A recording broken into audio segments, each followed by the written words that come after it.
हरियाणा के गुरुग्राम के sector 59 tulip white society में रहने वाले आरव भट्ट और आरुष भट्ट ने जेई की परीक्षा में टॉप करके अपने परिजनों के साथ साथ गुरुग्राम का भी नाम रोशन किया है।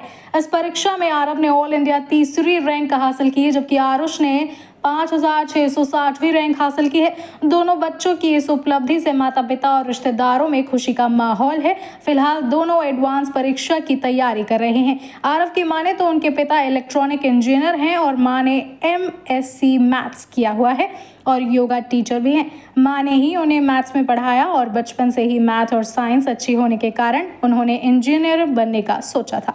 देर रात तक पढ़ाई करने के साथ ही माता पिता और टीचर की गाइडेंस से आज वे देश के टॉप 23 टॉपर्स में से एक हैं। उन्होंने बताया कि जब वे 9वीं कक्षा में थे तब लॉकडाउन लगा था। उस वक्त से ही मोबाइल और खेल से दूरी बनाने की आदत पड़ गई थी।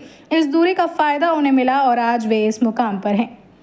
वहीं आरुष की माने तो उन्होंने अपना करियर लॉकडाउन में तय कर लिया था। हालांकि उनके भाई ने अभी तक कोई एडवांस नहीं किया, लेकिन उन्होंने लॉकडाउन के दौरान ही IIT में मैथ प्रोफेसर बनने का तय किया था।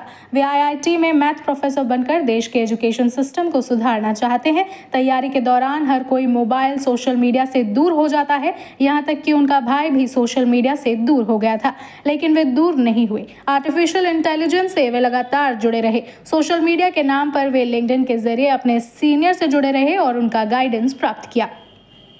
फिलहाल इस उपलब्धि पर दोनों भाइयों के साथ परिजन भी खुश हैं। अब दोनों भाइयों ने एडवांस जी परीक्षा की तैयारी भी शुरू कर दी है। दोनों ही छात्रों और युवाओं के लिए प्रेरणा स्रोत बन चुके हैं, जो मोबाइल का इस्तेमाल केवल मनोरंजन के लिए नहीं करते। आरुष और आरव की माने तो मोबाइल का उपयोग सही किया जाए तो ये आपके लिए भविष्य में बहुत ज़्यादा फायदेमंद होगा और आपका भविष्य सुधार सकता है। आरुष, कैसा लग रहा है जैसा जेई में पास हुए हो? मुझे बहुत अच्छा लग रहा है। इतनी मेहनत के बाद अब मैं फाइनली एडवांस के लिए अपीयर कर पाऊँगा। मेंस के लिए हमने तैयारी की थी, बट हमारा गोल हमेशा से एडवांस ही था, क्योंकि एडवांस से ही IIT मिलना है। तो IIT जाने के लिए अभी एडवांस की हम तैयारी करेंगे। 26 मई को है, तो आशा करते हैं पेरेंट्स और टीचर्स के आशीर्वाद से वो भी तय अच्छा जाए। आम तौर पर इतनी अब दोनों ही भाइयों ने मेहनत की, तो दोनों का क्या कॉम्बिनेशन रहा पढ़ाई के दौरान? कितना सहयोग मिल पाया दोनों को? जैसे कि हर एक व्यक्ति का कुछ टॉपिक्स समझना आसान होता है, किसी को कुछ टॉपिकों में दिक्कत आती है। तो सर्टेनली भाई के कुछ टॉपिक्स मुझ से ज़्यादा बेहतर थे, तो जब भी मुझे उनमें कभी भी दिक्कत आती थी या टेस्ट में नंबर कम आए तो मैं भाई से हमेशा पूछ लिया करता था कि कैसे करना होता है। कभी कभी भाई के भी ऐसा होता था तो भाई भी मुझसे पूछ लिया करता था। तो ऐसे सहयोग करके हमने दोनों ने सफलता एक साथ दोनों भाई का इस तरह से कामयाबी हासिल करना कितना अलग हो जाता है, कितना अलग एंजॉय है। अभी तो हम इंजॉय उतना नहीं कर रहे हैं, बिकॉज अभी हमारा, जैसे कि मैंने कहा, मेन गोल हमारा एडवांस है। उसके बाद डेफिनेटली हम बहुत अच्छे से मनाएंगे, सेलिब्रेट करेंगे।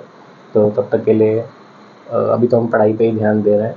बट हाँ, हमारा हमेशा से ऐसा ही रहा है। भाई और मैंने साथ साथ में ही पढ़ाई की है, साथ साथ में सारे एग्ज़ाम्स दिए हैं, काफ़ी एग्ज़ाम्स क्रैक भी किए हैं। तो वो साथ साथ रहने की वजह से ही हो पाया है। अब जो मेहनत की थी और अब जब ये कामयाबी मिलती है तो वो थकावट, वो नींद खत्म होना, वो टाइमिंग का कुछ नहीं पता लगना, वो कहीं ना कहीं इग्नोर हो जाती हैं वो चीज़ें। हाँ, डेफिनेटली उन दिनों को याद करके हमें भी लगता है कि कभी वो सब कर लिया करते थे। बट अब जब रैंक आई है तो वो सब वर्थ इट लगता है। अब आगे क्या करना है? आगे हम अभी एडवांस पे ही पूरा फोकस करेंगे। एक बार एडवांस की भी रैंक आ जाए तभी अच्छे से सेलिब्रेट करेंगे। आरव भट्ट। अब जेई में टॉप किस तरह से देखते हैं और कितनी मेहनत करनी पड़ी? और आप दोनों ही जुड़वा भाई हैं, दोनों ही भाइयों ने इसको क्लियर किया है, कितना खुशी मिली और कितनी मेहनत की? खुशी तो बहुत मिली मुझे। हम 2 साल से जेई के लिए पढ़ रहे हैं, तो सब छोड़ छाड़ के जेई के लिए पढ़ रहे हैं। तो अच्छा लगता है जब आप किसी चीज़ के लिए मेहनत करते हैं और आपको फाइनली उसका फल मिलता है। और मतलब इतना तो था कि मतलब हो जाएगा सिलेक्शन, लेकिन इतनी बढ़िया रैंक आएगी ये एक्सपेक्ट नहीं था। तो अच्छा लग रहा है बस। कितने मेहनत करनी पड़ी और घर की तरफ से क्या सहयोग मिला? कितना? पेरेंट्स का सपोर्ट तो हमेशा रहता ही है।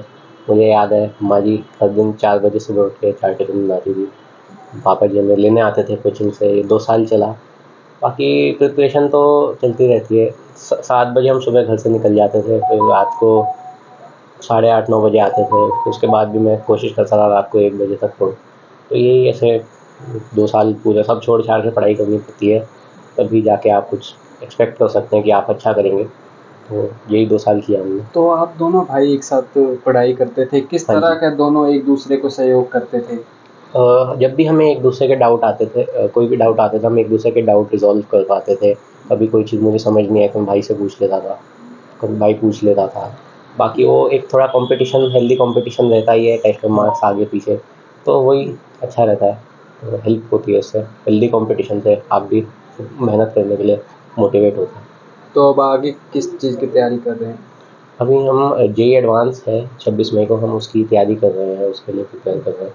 जैसे हम आईआईटी जा सकें, तो उसके लिए हम तैयारी कर रहे हैं। एक दिन में पढ़ाई कितनी करते थे आप? कितनी देर आप पढ़ाई करते थे? जैसे कि मैंने कहा, हम घर पे बहुत ज़्यादा टाइम नहीं रहते थे, तो हमें जो भी स्कूल में बीच में टाइम मिलता था और हम कोचिंग में टाइम मिलता था वहीं पढ़ते थे।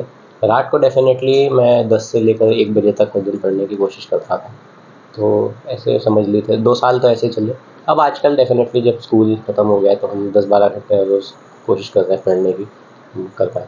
अमूमन तौर पर इस लाइफ में, इस एज में यार दोस्त भी होते हैं, खेल आज जब खेलते हैं, ये क्या उस चीज़ का कहीं प्रभाव नहीं पड़ा, वो मिस नहीं किया कहीं? मुझे पता था ये डेफ़िनेटली होगा, तो मैंने 9th से ही सब छोड़ दिया था। 9th-10th में जो हम थे तो लॉकडाउन था, तो मैंने 9th से फ़ोन छोड़ दिया। दोस्त यार सब कुछ नहीं, इन 4 साल मेरा कोई दोस्त नहीं रहा, पूरे टाइम सिर्फ पढ़ाई पे फोकस। मैम, दोनों ही बच्चों ने बड़ी कामयाबी हासिल की, कितना गर्व महसूस करते हैं और किस तरह से उन्होंने मेहनत की, वो उसका फल मिल पाया? हाँ, मतलब गर्व तो आप सोच ही नहीं सकते हो कि सभी को ही है। मुझे क्या, मतलब हमारे सारे फैमिली, सारे रिलेटिव्स, इवन जो लोग सिर्फ जानते हैं, उनके लिए भी है कि बहुत बड़ी अचीवमेंट है। हमारे लिए तो हिस्ट्री है, क्योंकि एक बच्चा ऐसे लेवल पर पहुंच जाता है, आप सोचते हो, क्योंकि वो पढ़ाई में बहुत अच्छा था और आज से नहीं, बचपन से ही बहुत अच्छे हैं, बहुत फोकस्ड बच्चे हैं, बहुत फोकस्ड। लेकिन ऐसा कोई अचानक से हो जाती है कि आप ऑल इंडिया लेवल पर आ जाते हो, तो बहुत बड़ी अचीवमेंट है। लेकिन इसके पीछे ना बहुत मेहनत है, बहुत मेहनत है। ये बच्चे कभी भी ऐसे चीज़ों के पीछे नहीं भागते थे कि आज हमें खेलने भागना है या चीज़ों को लेने के लिए जाना है। उनका गोल जो है वो कंप्लीट होना चाहिए, चाहे उनको पूरा रात लग जाए अपना काम करने के लिए, पढ़ाई के लिए, शुरू से फोकस्ड हैं। लेकिन अभी जब उनको टारगेट समझ में आया कि हाँ, हमें जेईई या फिर आईआईटी की तरफ जाना है, तो थोड़ा और ज़्यादा टाइम देने लगे। लॉकडाउन ने इनको बहुत हेल्प किया।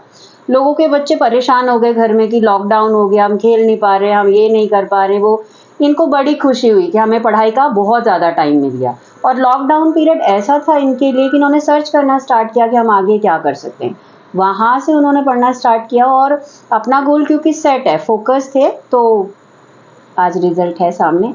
और हम उम्मीद करते हैं कि भाई एडवांस भी बहुत अच्छा करें, बच्चे बहुत मेहनत करते हैं।